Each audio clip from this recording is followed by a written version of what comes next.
하나님의 의와 의롭다 하심이라는 말씀으로 하나님 말씀을 증거하도록 하겠습니다. 이 본문은 우리가 흔히 이신층의라고 말하는 그 핵심적인 교리의 가장 주된 본문이 됩니다. 그래서 모든 이제 사도 바울을 중심으로 해서 그 모든 신학자들이 성경 가운데 제일 중요한 그 전환점, 그 여러 가지가 있어요. 여러 가지가 있는데 그 중에 절대 빠지지 않는 본문으로 오늘의 본문을 얘기합니다. 특별히 26절에 그러므로 이제 21절에 이제는 율법 외에라고 말하는 그 이제는이라는 게 아주 굉장히 큰 전환점. 이제 율법으로 모든 사람이 죄인인 것이 드러난 시점이었잖아요. 바로 이 앞까지 율법을 통해서 율법의 몽학 선생의 역할, 이게 율법의 그런 귀한 역할을 통해서 사람이 죄인임이 드러난 상황입니다. 사람은 다 죄인이고 하나님 앞에 의인이 하나도 없음이 드러난 상황 가운데, 그러면 다 죄인이다, 의인이 없다라고 말했을 때에는 인간만 보게 되면은 절망이에요. 왜냐면 사람은 스스로 구원할 수가 없고 분명히 공의의 하나님 앞에 우리가 죄인 되었을 때 죄의 결과는 사망밖에 없거든요. 근데 이런 가장, 그러니까 우리가 흔히 얘기하는 그 미드나잇, 그 아주 깊은 가장 늦은 새벽이 가장 깜깜하지만 그 직후에 뭐가 있습니까? 찬란한 태양이 떠오르는 그것과 같은 전환점이라고 보시면 돼요. 그래서 인간이 죄인으로서 도저히 소망이 없다가 선언된 그 순간에 하지만 이제는 율법 외에 한 의가 나타났다라는 거예요. 그러니까 율법으로 우리가 분명히 죄인임이 드러났고 우리가 의인이 없으니 하나도 없다라는 것이 드러났는데 그 율법 외에 한 의가 나타나서 우리를 구원할 수 있는 놀라운 은혜의 시작점이 여기서 시작된다. 이걸 지금 이 본문에서 말하면서 시작을 하고 있는 겁니다. 그래서 성경에서 가장 중요한 신학적 본문 중에 하나라고 이 본문을 우리는 꼭 꼽을 수 있어요. 그래서 성경에서도 이런 데는 좀 이렇게 마킹을 해놓으세요. 마킹을 해놓으셔서 이게 전적으로 무능하고 부패한 죄인인 나를 구원하시는 하나님의 선언이시구나. 이 정도는 우리가 마음에 깊이 새기고 있어야 됩니다. 그래서 우리가 이 본문은 크게 이제 21절부터 26절 되게 짧은 부분인 것 같지만 크게 세 가지 부분으로 나눠요. 그래서 첫 번째는 하나님의 의는 그리스도를 믿는 이들에게 부여되는 하나님의 완전한 은혜라는 것을 우리한테 먼저 선언합니다. 완전한 하나님의 은혜로 되는 거예요. 근데 그 은혜는 그냥 이루어지는 것이 아니라 그 칭의는 예수 그리스도의 화목제물 되시는 은혜, 예수 그리스도께서 우리의 화목제물이 되심을 통해서 이것이, 그러니까 화목제물이면서 곧 희생제물이 되시는 거죠. 그것을 통해서 우리에게 주어지고, 그러니까 예수님의 죽으심이 곧 우리의 구원의 근거가 된다라는 것이 이제 두 번째 요소로 나타납니다. 그리고 마지막 세 번째 요소는 그 그리스도의 죽으심으로 인해서 완전히 하나님 앞에 죄인된 우리가 이제는 의인이 되는데 그 하나님께서 하나님의 공의가 전혀 훼손됨이 없이 우리를 의인으로 이끌 수 있다. 우리를 의인으로 될 수 있는 그 방법이 여기서 제시되는 겁니다.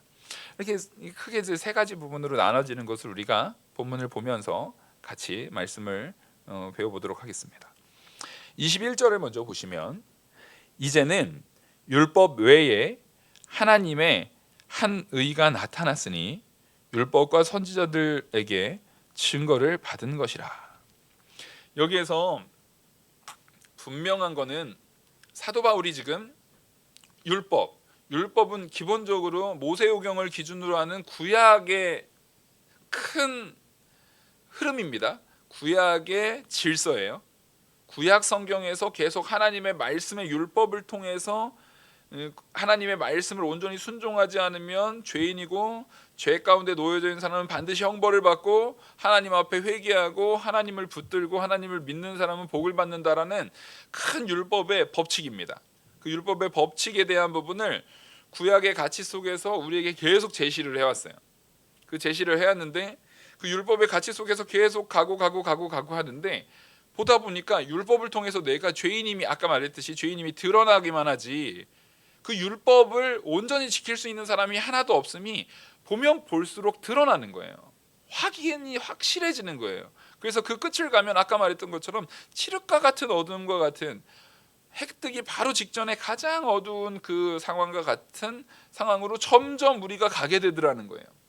그래서 지금 그 율법 외에 반드시 뭐가 필요하냐면 하나님의 한 의가 필요한 것을 여기서 제시해 주는 겁니다. 근데 여기서 우리가 이 방금 말씀한 논리만 보면, 그럼 율법이 이제 끝나고 율법이 이제 완전히 폐해지고 하나님의 의가 나와야 되는구나, 한 의가 나타나야 되는구나. 그러니까 율법의 시대는 끝났고 율법의 시대는 이제 종결이고 한 의가 나타나는 그 의를 통해서 나타나는 새로운 시대가 열리는구나 라는 것으로 우리가 딱 기준을 잡아버릴 수 있어요.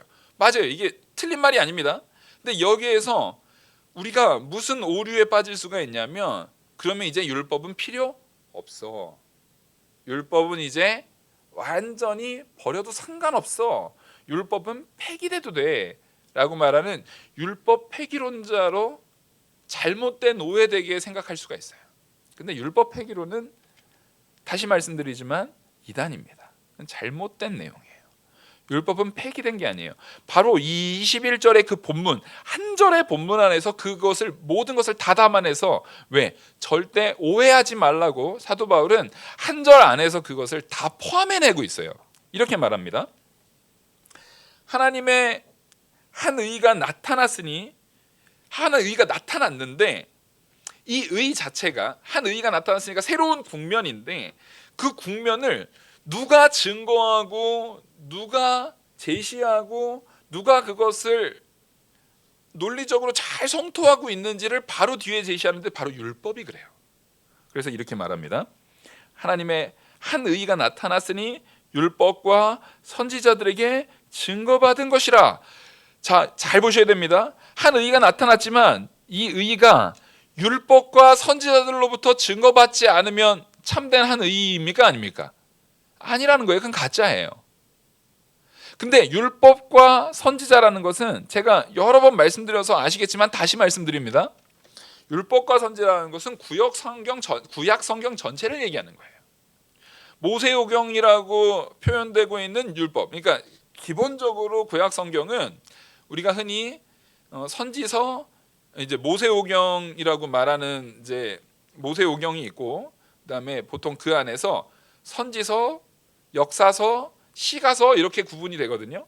근데 사실상 이 부분은, 시가서 같은 경우는 시적인 표현을 통해서 하나님의 말씀에 대한 예언적인 표현을 표현한다라는 면에서 선지자의 강령 안에 같이 포함이 됩니다. 그리고 이 율법이라고 할 때 모세오경이라는 부분은 율법이라는 말로 이게 완전히 대표되는 말이에요. 모세오경 전체가 율법이라는 말로 대표가 됩니다. 그리고 역사서라는 것은 이 전체가 하나님께서 이 율법과 하나님의 말씀의 인도를 따라 계속 역사하셨다, 하나님이 이끄셨다라는 것을 상징적으로 보여주고 있는 거거든요. 그게 역사서예요. 그러니까 지금 여기에서 말하는 율법과 선지자다라고 말하는 것은 구약 성경 전체다라고 말하는 거예요. 여러분 이거 꼭 아셔야 됩니다. 이거는 적어 놓으세요. 율법과 선지자 줄을 딱 치시고요. 구약 성경 전체 이렇게 표시를 해놓는 게 이게 지혜로운 거예요. 이게 지금 들으면 생각이 나지만 나중에 가면 헷갈려서 또 잊어먹어요. 이거 자체가 구약 성경 전체가 지금 하나님의 한 의를 증거하고 있는 거예요. 아시겠죠? 구약 성경 전체가 증거하지 않는 의는 진짜예요, 가짜예요? 가짜예요. 구약 성경 전체가 하나님의 한 의를 증거하고 있다라는 겁니다. 그러니까 이 본문 안에서 분명히 은혜의 법, 예수 그리스도를 통한 새로운 은혜의 믿음 안에서 새 생명을 얻는 새로운 법이 우리에게 제시됐지만, 이 제시된 법이 구약이 폐해지고 제시된 게 아니라 알고 봤더니 구약에서부터 그것을 예언했고, 그것들이 이제는 하나님의 뜻 안에서 완성되고 있는, 오히려 구약을 통해서 신약의 예수 그리스도를 통한 은혜의 법이 구약을 통해서 계속 서포트되고 있었다라는 거예요. 계속 증거되고 있었다라는 거예요. 그래서 이게 왜 중요하냐면, 이게 전제되지 않으면, 그러면 예수 그리스도 오시기 전에 구약에 있는 모든 성도들의 신앙생활은 어떻게 되는 겁니까? 그게 굉장히 중요한 맹점이죠.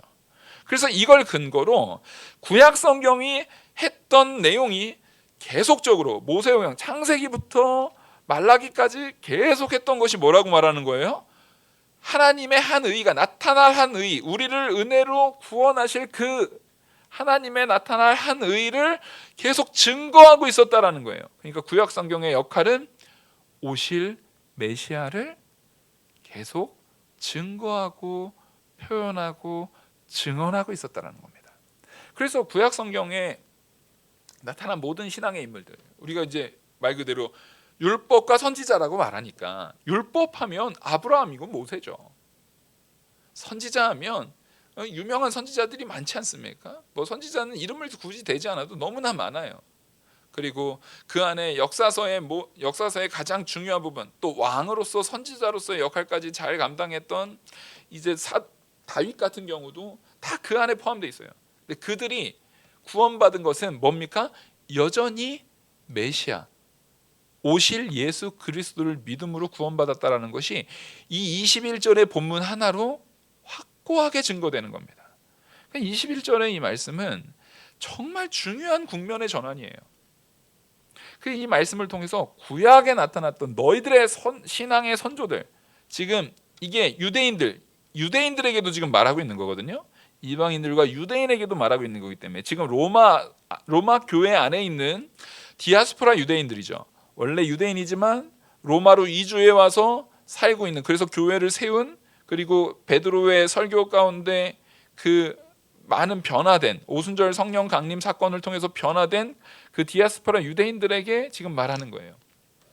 너희들이 그렇게 존경에 맞지 않는 그 신앙의 선조들, 그 신앙의 선조들도 지금 내가 증거하고 있는 우리 주 예수 그리스도, 그 예수 그리스도의 오실 것을 믿음으로 구원받은 것이지, 그때 그들은 율법 지켜서 구원받은 게 아니다라는 거예요. 구약의 신앙인들도 율법을 지켜서 구원받은 자가 없습니다. 어느 누구도 율법을 순종함을 통해서 구원받은 자는 하나도 없다라는 거예요. 그래서 이 로마서는 의인은 없나니 하나도 없다라는 것을 지난주에 말씀 속에서 선언하고 있는 겁니다. 그래서 이것을 다시 확고히 하는 거예요. 절대 구약과 신약은 단절이 아니라는 거예요. 구약에서 증거되는 것을 예수 그리스도의 오심을 통해서, 예수 그리스도의 공생의 구원 사역을 통해서 완전히 완성하고 이루셨다는 새로운 국면도 구약의 예언을 성취하기 위한 국면이지, 그것을 무시한 국면이 아니라는 거예요. 왜요? 구약의 예언은 누가 하신 겁니까? 하나님 아버지가 하신 것이기 때문에 그래요. 그러니까 예수님의 구원의 모든 역사는 하나님 아버지의 예언하심, 하나님 아버지의 신실하심을 예수님이 완성하시는 거예요. 하나님 아버지가 말씀하신 것은 반드시 뭐 하는 거예요? 이루어지잖아요. 그 이루어짐이 예수님을 통해서 완전히 이루어지는 거예요. 그래서 이것은 절대 단절이 아니라 연결 가운데 있다는 겁니다.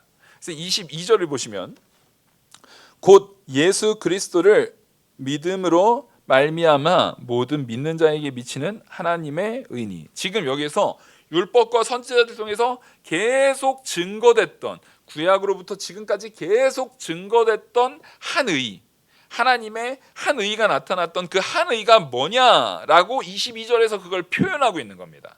그 하나님의 한 의, 그러니까 구약으로부터 계속 증거되고 있고 증언되고 있던 한 의가 바로 예수 그리스도를 믿음으로 말미암아 모든 믿는 자에게 미치는 하나님의 의라라고 말합니다. 그러니까 여기서 말하는 것은 하나님의 의는 곧 뭐예요? 예수 그리스도를 믿는 믿음 안에서 나타나는 것과 같은 말이라는 거예요. 그러니까 예수 그리스도 여기에서 말하는 것은 예수 그리스도의 공생의 사역 전체를 얘기하는 겁니다. 예수 그리스도가 우리를 구원하시는 그 사역 전체를 말하는 거예요. 그 사역 전체가 곧 뭐예요? 하나님의 의다라는 거예요. 그러니까 우리가 예수 믿음으로 구원받았다라고 말하는 것 자체가 하나님의 의예요. 하나님이 구약 시대부터 계속 증거하고 신실하게 유지하고 약속하시고 했던 게 바로 예수 그리스도를 믿는 믿음 안에서 구원받는 것이다라는 거예요. 그러니까 이게 사실상 구원받아야 되는 성도인 우리에게는 이거 하나만 붙들어도 우리가 천국 가는 데는 전혀 지장이 없어요. 그리고 요거 하나를 잘 깨닫는 것이 우리가 사실상 내 인생 모든 인생 가운데 가장 힘있게 해야 되는 겁니다. 그리고 이거 하나를 깨닫게 하기 위해서 우리는 가서 말씀을 증거해야 되는 일이에요. 근데 이걸 깨달은 자는 반드시 삶도 생활도 드러나게 된다라는 겁니다. 그래서 지금 바로 예수 그리스도를 믿음으로 말미암아 모든 믿는 자에게 미치는, 자, 분명히 하나님의 의가 우리에게 미쳐져야 돼요. 율법으로는 우리가 사망이고 절망이에요. 그래서 그 안에서 새로운 국면으로 하나님의 의가 필요한데, 하나님의 의의 자리에 우리가 놓여지는데, 그것은 반드시 예수 그리스도를 믿는 믿음으로 말미암아 믿는 자에게만 미쳐지는 거예요. 그러니까 예수 그리스도 없이 성도가 하나님의 의에 접근할 수 있는 방법이 있다는 거예요, 없다는 거예요? 없어요. 그래서 천하 이름 중에 예수 그리스도 외에는 다른 구원의 이름을 주신 적이 없는 거예요. 분명히 성경에서 이렇게까지 명확하게 말하고 있는데도 불구하고 예수님 외에 여러 가지, 뭐로 가나 산꼭대기만 올라가면 된다라는 그 WCC의 말들처럼, 예? 말 그대로 어디로 올라가든지 다 꼭대기에 가면 하나님을 만나니까 네가 예수를 믿으나 부처를 믿으나 마호메트를 믿으나 아니면 자기 자신이 선을 행하는 선한 삶을 통해서 살아가나 결국에는 하나님의 어떠한 그런 능력 있는 존재로서 여기에서는 그 하나님을 뭐라고도 말하지만 거기에 도달하기만 된다라고 하는 것은 정말 나쁜 놈들입니다. 정말 하나님께서 가장 큰 벌을 내리실 일을 이들이 그들이라고는 저는 확신해요. 왜냐하면 말이 너무 그럴듯해요. 저는 그 이야기를 들을 때면 그 하와를 속이던 뱀의 혀가 생각이 납니다. 아주 그럴듯하게, 아주 아름다운 말로, 아주 합리적으로 보여지는 말로 우리를 미혹해요. 하지만 그 끝에는 생명이 없어요. 성경에서는 분명히 말합니다. 창조주 하나님께서 말씀하신다고요. 천하 이름 중에 예수 그리스도 외에 다른 이름을 주신 적이 없어요. 그래서 믿지 않는 사람들은 교회가 독선적이라고 말합니다. 야, 기독교 니네는 왜 그렇게 독선적이고 니네밖에 모르냐? 왜 예수님밖에 살 길이 없다고 말하냐? 왜 예수님 외에 다른 길이 없다라고 그렇게 단정 짓냐? 왜냐면 진짜 그러니까요. 예를 들어서 이번 코로나 같은 사건이 일어나서 그것을 치료하는 약이 발견됐다고 하죠. 더 심한 바이러스가 생겨서 치료약이 하나밖에 없어요. 그런 치료약이 하나밖에 없는데 나는 그 사실을 들어서 알아요. 이 치료약은 이거 하나밖에 없어요. 근데 내가 다른 사람들한테 이 치료약에 대한 부분이 부족한 것도 아니에요. 굉장히 풍성해요. 풍성한데도 불구하고 다른 사람들이 자꾸 의문을 제기하는 거예요. 아니 진짜 그 약밖에 없습니까? 아니 그 약 성분이 이런데 요거 다 같은데 요것만 조금 다른데 요거 먹어도 괜찮지 않을까요? 요것도 보면 거의 비슷비슷한데 요것만 다르잖아요. 그러면 다른 건 먹어도 되지 않습니까? 라고 말할 때 우리가 귀찮아서 혹은 그냥 그들을 진짜 사랑하지 않기 때문에 그거 먹어도 될 수도 있어요. 그거 먹어도 됩니다. 라고 말하는 건 거짓말이죠. 내가 이거밖에 없다라는 걸 사실을 알고 있는 입장에서는 그게 거짓말이에요. 왜 그런 거짓말을 합니까? 사랑하지 않기 때문에 그래요. 근데 정말 내 아들이 그렇게 물어본다고 하면 그렇게 하시겠어요? 내 딸이, 내 아들이, 내 부모님이, 내 가족이, 내가 사랑하는 그 누가 이거 아니어도 이거 먹어도 괜찮지 않아요? 난 이거 먹고 싶은데 라고 말하면, 정말 내가 사랑하는 사람이 그렇게 말한다고 하면 어떻게 하시겠어요? 그래, 한번 그거 먹어봐. 그거 먹어도 괜찮을 수도 있어. 이러겠어요? 아니죠. 후드러 패서라도 이걸 먹여야죠. 살려야 될 거 아닙니까? 당장에 그 내가 사랑하는 그 형제가, 아니 당신 왜 이렇게 독선적이에요? 아버지는 왜 이렇게 독선적이에요? 라고 말하더라도 차라리 독선적인 아버지가 돼서 아들을 살리는 게 우선이죠. 그게 우선 아닙니까? 우리는 그 마음을 가지고 나가는 거예요. 너희들에게 유일하게 살 길은 예수 그리스도밖에 없는데 자꾸만 딴 길을 찾고 있는 그들을 향해서 우리는 자꾸만 전하는 거예요. 이게 사랑인 겁니다. 근데 확실히 지금 현 시점의 교회들은 사랑이 없어진 지 오래된 것 같아요. 분명히 전도의 마음가짐, 우리 성도들이 전도의 마음가짐이라든가 사람들에게 복음을 증거하는 일에 있어서, 아유, 지가 안 믿고 죽거나 말거나 나랑 무슨 상관이야, 이 마음인 것 같아요. 말씀을 증거하고 복음을 증거하는 일에 있어서 열정에 대한 부분이 너무나 식어 있는 것도 그렇고, 교회들이 분명히 그들에게 참된 복음, 진짜 생명을 전하기 위해서는, 자 생각을 해보십시오. 내 상태가 오늘 내일 하고 있는 막 병이 위태위태한 사람이면은 그 생명에 대한 부분에 있어서 굉장히 소망이 커요, 안 커요? 소망이 커요. 근데 나는 오늘 내일 하는 사람이 아니라 멀쩡해요. 나 스스로 건강하다라고 생각을 해요. 아주 튼튼하다고 생각을 해요. 그런 사람은 그거에 대한 소망이 크겠습니까, 안 크겠습니까? 하나도 크지 않아요. 그런데 안타깝게도 교회 안에서 성도들이 오래 믿었든 이제 막 믿었든 상관없어요. 성도들은 다 마찬가지입니다. 저를 포함해서 오래 믿은 사람이든 새신자든 다 똑같이 내가 당장에 죽을 수밖에 없는 죄인이라는 것을 매일같이 매 순간마다 두려움으로 가지고 있어야 돼요, 여러분. 그게 없어서 마음에 간절함이 없어지는 순간에 이스라엘 백성이 어떻게 했어요? 타락하고 부패하고 우상 섬기고 죄 짓다가 멸망했어요. 우리는 언제나 매 순간마다 지금 이 순간이 가장 하나님과 가까워져야 되는, 내가 가장 죄인임을 밝히 깨달아야 되는 순간임을 가지고, 내가 나이가 들면 들수록, 시간이 지나면 지날수록, 믿음 생활을 많이 하면 할수록 나의 상태에 대해서 더 세밀하고 분명하게 알고 있어야 돼요. 그래서 사도 바울은 자기가 노년에 죽기 직전에 내가 죄인 중에 괴수다라고 고백한 거예요. 처음엔 사도 중에 작은 자라, 그 다음에는 성도 중에 내가 작은 자다라고 말했는데, 이제 자기가 노년에는 내가 죄인 중에 괴수다라고 말하는 거예요. 바울이 믿음이 점점 낮아져가지고 그런 게 아니잖아요. 우리는 믿음이 좋아지면 좋아질수록 자기 상태에 대한 그런 마음가짐을 알아야 돼요. 그래서 사도 바울이 쓴 서신서를 보십시오. 사도 바울이 쓴 서신서의 내용들을 보면, 사도 바울이 쓴 서신서는 다 설교거든요. 서신서의 내용들을 딱 보면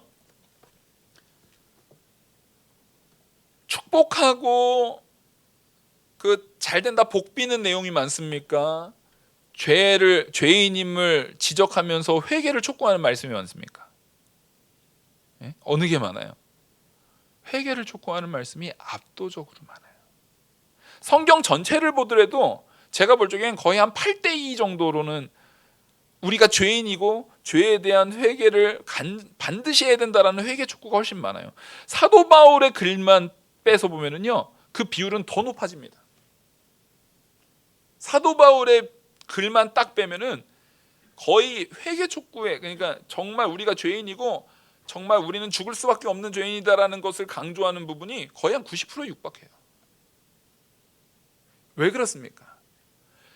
그렇게 내 상태를 알아야 우리가 애기들 약 먹일 때를 생각해 보십시오. 얘가 지금 이거 안 먹으면 열나고 큰일 나요.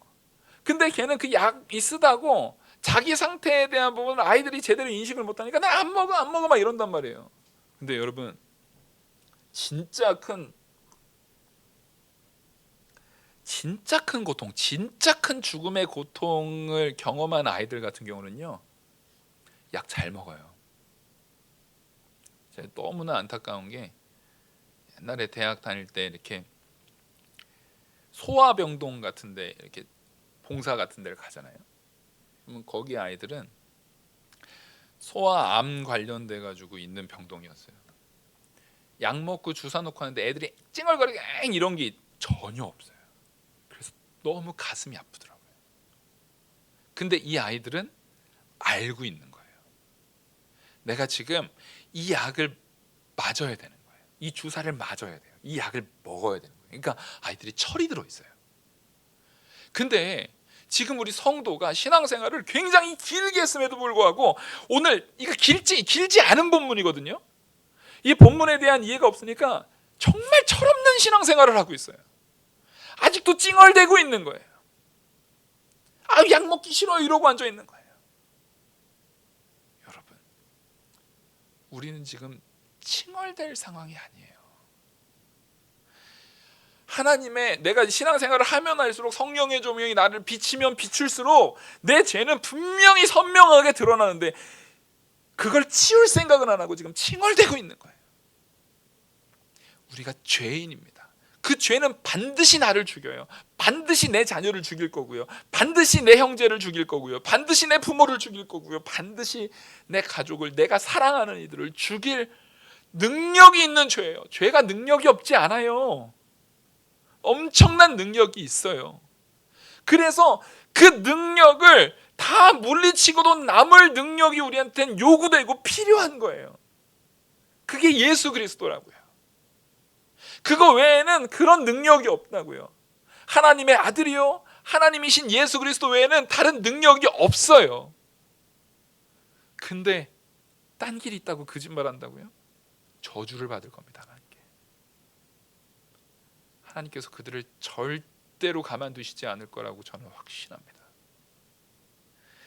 가장 큰 시련의 불구덩이 속에서 그들은 반드시 고통받을 거예요. 어디 사람들을 그렇게 거짓된 것으로 사람들한테 이것도 옳고 이것도 옳죠 하면은 굉장히 예의 있고 굉장히 부드러운 사람인 것 같지만 신앙에 있어서만큼은 그렇지 않아요. 옳다 아니라 해야 되는 거예요. 생명이 있으면 생명이 아닌 것은 사망인 거예요. 뜨겁든지 차든지 하는 거예요. 중간은 없어요. 우리에게는 양다리 걸치는 신앙 당장에 끊어내십시오. 다리를 잘라내시는 게 차라리 유익한 줄 아셔야 됩니다. 말씀은 우리한테 그렇게 선언하고 있어요. 제가 여러분들 듣기 좋으라고 얼마든지 그럴 수도 있죠. 말씀에선 그렇게 말하지만 요즘 21세기 아닙니까? 21세기에는 하나님이 안 계십니까? 요즘처럼 스마트폰으로 전기차 자율주행 이런 시대에는 하나님이 안 계십니까? 요즘 같은 시대라는 말을 어떻게 성도가 말합니까? 성도라고 말하면서 요즘 같은 시대라는 변명이 말이나 됩니까? 요즘 같은 시대가 어떤 시대인데요? 제가 볼 적엔 하나님의 진노가 더 커지는 시대예요. 죄악이 관영해서 도저히 바라볼 수 없는 그런 일들이 더 커지는 시대예요. 아니 뉴스를 볼 수가 없어요. 아까 장로님도 기도했지만 지금 보십시오. 코로나, 저 아프간에서는 지금 사실상 전쟁으로 해서 학살을 저지르고 있어요. 제가 태어나서 본 것 중에 가장 큰 충격이 삼풍백화점이었거든요. 그때 삼풍백화점이랑 성수대교 그거 무너졌을 때가 제가 제일 큰 충격이었는데 바뀌었어요. 이번에 현실이라고 믿어지지가 않는 게 뉴스에서 버젓이 나왔잖아요. 비행기가 날아가는데 거기에서 어떻게든 탈출하려고 비행기에 매달려 있던 사람들이 거기서 떨어져 죽는 거를 뉴스로 제가 보면서 충격을 받았어요. 여러분 지금 그런 시대입니다. 여전히 사람들은 도저히 자기 한 몸을, 그 나라 하나를 정의롭게 세우지 못하는 게 사람들이에요. 자연재해를 우리가 어떻게 막을 거예요? 하다못해 인재도 못 막잖아요. 제가 딸 키우는 입장에서 아니 성범죄자가 전자발찌를 차고 나와가지고 막 여성을 또 폭행하고 막 감금하고 막 그런 거를 버젓이 아니 그 전자발찌 왜 채워요? 그럴 거면 하나도 예방이 안 되잖아요. 하나도 보호가 안 되잖아요. 그게 현재 우리가 살고 있는 이 국가들이 가지고 있는 법의 한계라는 거예요. 그 법들이 우리를 보호하지 못한다니까요. 이 세상은 내가 잘 먹고 잘 살려고 해도 진짜 코로나 걸려서 아니 백신을 맞았는데 20대 건강한 여성이 죽을 걸 누가 알았겠어요. 우리는 약을 맞아도 내가 생각하지 못하는 상황 가운데 죽을 수도 있는 존재들이에요. 그래서 우리에게는 진짜 구원이 필요하다니까요. 진짜 은혜가 필요하다니까요. 진짜 나를 살리는 생명이 필요하다고요. 그래서 하나님께서는 율법을 통해서 네가 진짜 뭐가 필요한지를 제발 좀 알아라. 제발 좀 깨달아라. 우리는 지금도 내가 돈이 필요한 줄 알아요. 내가 명예가 필요한 줄 알아요. 근데 우리한테 진짜 필요한 거는 하나님의 구원이에요. 그 은혜예요. 그것을 국면전환에서 오늘 보여주고 있지 않습니까? 하나님께서는 이렇게 말씀하십니다. 그 예수 그리스도를 믿는 믿음 안에서 믿는 그 성도에게 하나님의 의가 주어진다라는 거예요. 예수 그리스도를 통해서만 주어져요. 근데 차별 없이 주어지시겠대요. 차별이 없나니 차별이 없느니라. 그러니까 이게 헬라인이나 이방인이나 이렇게 남자나 여자나 차별을 두지 않는다라는 거예요. 차별을 두지 않는다라는 거예요. 저기 제가 정확하게 생각이 나는 이슬람인지 힌두교인지 뭐 거기 쪽에서는 여자는 구원의 대상이 아니라 일종의 상품입니다. 그래서 남자가 무슨 막 순교 같은 걸 하잖아요. 순교 같은 걸 해가지고 천국에 가면 그 남자한테 아름다운 여인들 수십만 명이 아내로 삼아가지고 거느리면서 사는 게 그 사람의 복이에요. 그러면 제가 그걸 들으면서 야 도대체 저 종교에는 그럼 여성들은 구원이 아니라 여성은 그냥 짐승하고 똑같은 거네, 그냥 일종의 상품에 불과하네 라는 생각이 들면서 너무 역겨웠어요.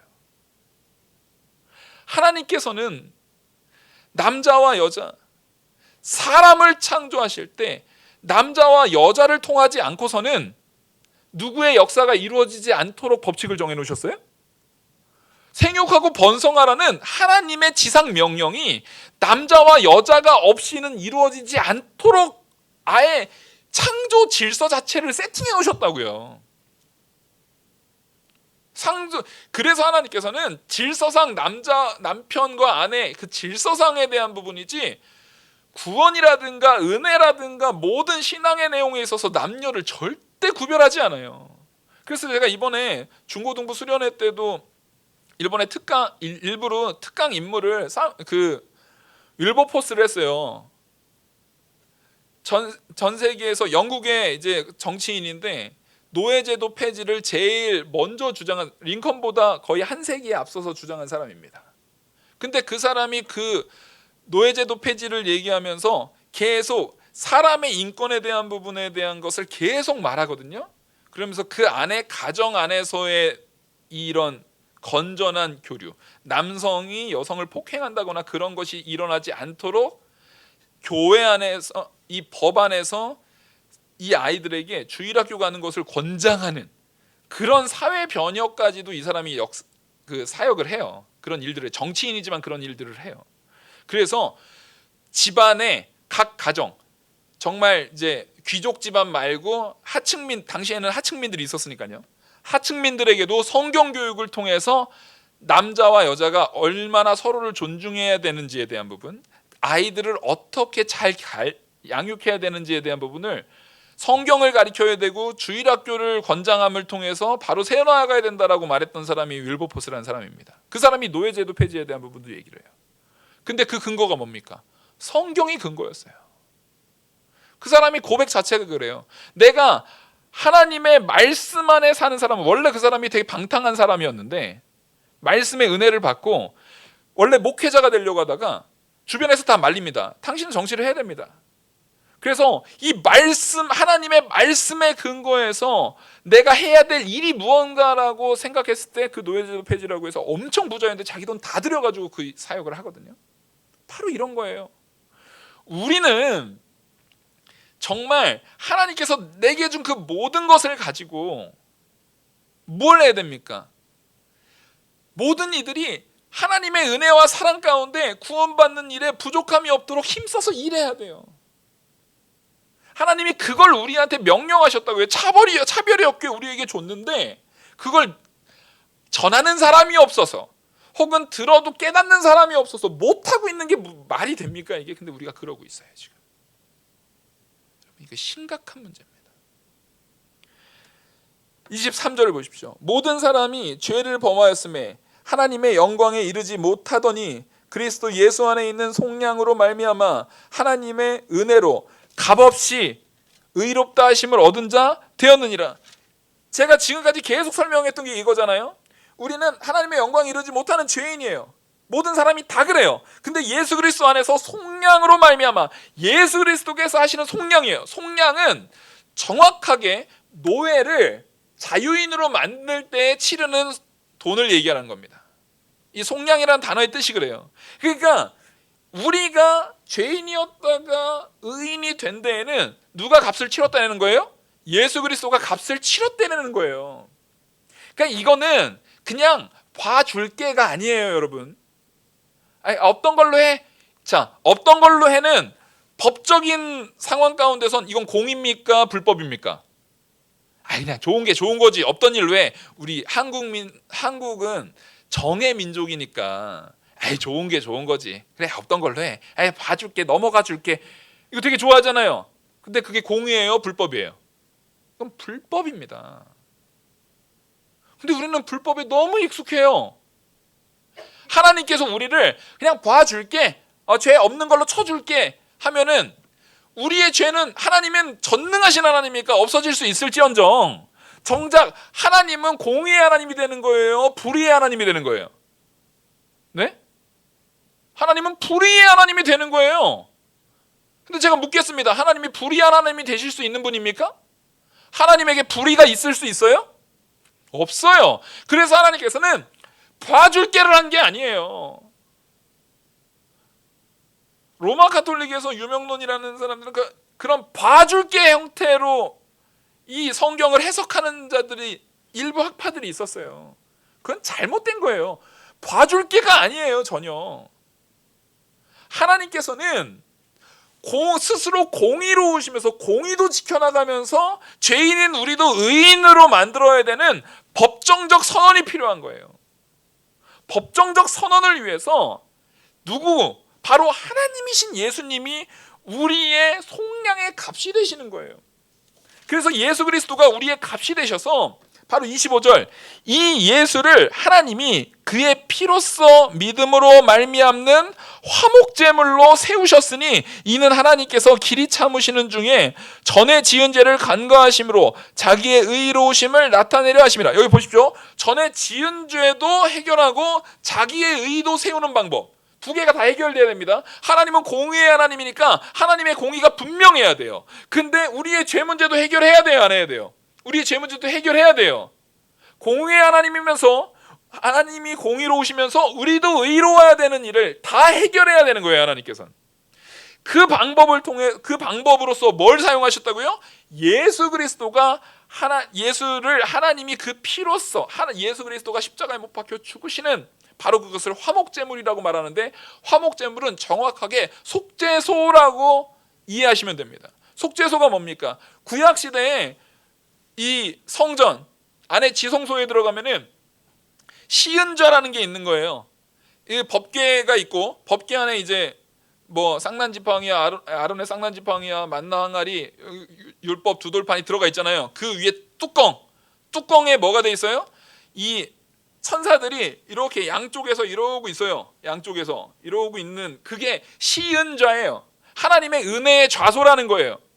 하나님의 은혜의 좌소라는 거예요. 그래서 대속죄일 때 거기에다가 피를 뿌립니다. 대제사장이 혼자 들어가가지고 거기에다가 피를 부으면서 이게 예수 그리스도의 십자가의 보혈에 대한 것을 상징적으로 구약시대부터 언제나 대속죄일 때는 그렇게 행했던 거예요. 그래서 지금 화목제물이 되셨다는 것은 예수 그리스도의 그 속죄소의 그 구약시대의 사역에 대한 사건을 다시금 상기시켜주는 거예요. 니네 그거 기억하지 않느냐? 구약시대부터 계속 예수 그리스도, 하나님께서 우리에게 그렇게 예수 그리스도를 예표해 주시지 않았느냐? 그 예표 되신 예수 그리스도가 우리에게 화목제물이 되셔서 하나님께서 그때 우리의 죄를 그 시언자의 피가 부어짐을 통해서 대속죄일 때 우리의 죄를 사해줬던 것처럼 이제 예수 그리스도를 통해서 우리의 죄가 완전히 사해지는 법정적 선언을 하신 것이다 라고 증거하고 있는 겁니다. 그래서 이걸 통해서 하나님의 의는 훼손이 되지 않아요. 그냥 봐준 게 아니에요. 그 우리의 죄의 속죄를 위해서 무슨 값을 치르셨어요? 우리가 보석금 치르듯이 무슨 값을 치르셨어요? 우리의 생명을 위해서 생명의 값을 치렀어요. 근데 그 생명이 누구의 생명이에요? 따라하겠습니다. 하나님의 생명. 우리를 살리시려고 하나님이 죽으셨어요. 하나님이신 예수님이 죽으셨어요. 그러니까 값을 치르려면 부족하게 치르면 돼요, 안 돼요? 안 돼요. 더 넘쳐나게 치러야 되는 거예요. 그래서 우리 죄로 인한 우리의 사망에서 우리를 생명으로 옮기시기 위해서 더 완벽한 값을 치르시기 위해서 하나님이신 예수님이 우리를 위해서 죽으신 거예요. 바로 이걸 그 예수 그리스도의 십자가의 보혈의 사역을 통해서 하나님의 의와 우리의 의가 둘 다 충족되게 하신 게 우리 주 예수 그리스도입니다. 근데 예수 그리스도에 다른 길이 있다고요? 어떻게 그런 말을 합니까? 성경을 봤다면 어떻게 그런 말을 합니까? 그런 사람들은 성경 자체가 하나님의 말씀이라는 걸 믿지 않는 사람들이에요. 그런 사람들과 우리가 무슨 대화를 합니까? 여러분, 지금 21세기 우리 정신 똑바로 차리고 신앙생활을 하셔야 돼요. 마지막 26절 보시겠습니다. 곧 이때에 자기의 의로우심을 나타내사 자기도 의로우시며 또한 예수 믿는 자를 의롭다 하려 하심이라. 아멘. 이걸 하려고 앞에 그 일을 하셨다는 거예요. 그러니까 이제 우리는 의로운 하나님의 의도 훼손됨이 없이 예수 그리스도의 십자가의 보혈의 사역을 통해서 누구도 의로워졌습니까? 따라하겠습니다. 자기를 이렇게 쳐보세요. 우리 화면 보시는 방송에서 보시는 분들도 다 자기를 지칭하세요. 나도 의롭다 하여 주셨다. 우리도 의롭다 된 거예요. 이거는 법정적 선언입니다. 하나님께서 그 심판의 법정에서 예수 그리스도, 하나님이신 예수 그리스도의 생명의 피값으로 이 죄에 대한 값을 다 치르셨기 때문에 너희도 의롭다 땅 하고 법정적 무죄 선고를 우리한테 하신 거예요. 이것은 은혜입니다. 우리가 율법을 통해서 행함을 통해서 한 것이 아니라 전적으로 누구의 은혜예요? 이것을 계획하시는 하나님의 은혜입니다. 이것을 성취하신 예수 그리스도 성자 하나님의 은혜입니다. 그것을 우리 안에 믿게 하시고 우리 안에 작용하셔서 우리가 예수 그리스도를 믿고 고백할 수 있게 역사하신 성령 하나님의 은혜입니다. 바로 이것은 삼위 하나님의 공동사역, 공동의 은혜의 사역이에요. 이것을 믿는, 그래서 이것을 잊지 않는 저와 우리 영화교회 모든 성도님이 되기를 간절히 소망합니다. 기도하시겠습니다. 은혜와 사랑이 많으신 하나님 아버지, 이 말씀이 믿어져서 잘못된 거짓 선지자들의 거짓된 증거하는 자들에 의해서 현혹되고 우리가 넘어지지 않게 하여 주시옵소서.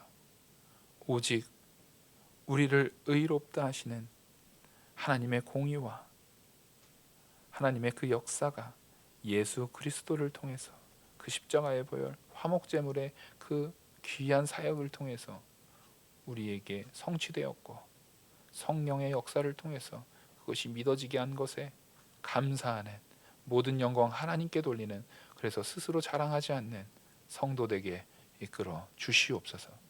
이 모든 말씀 살아계시는 우리 주 예수 그리스도의 이름으로 기도 올리옵나이다. 아멘.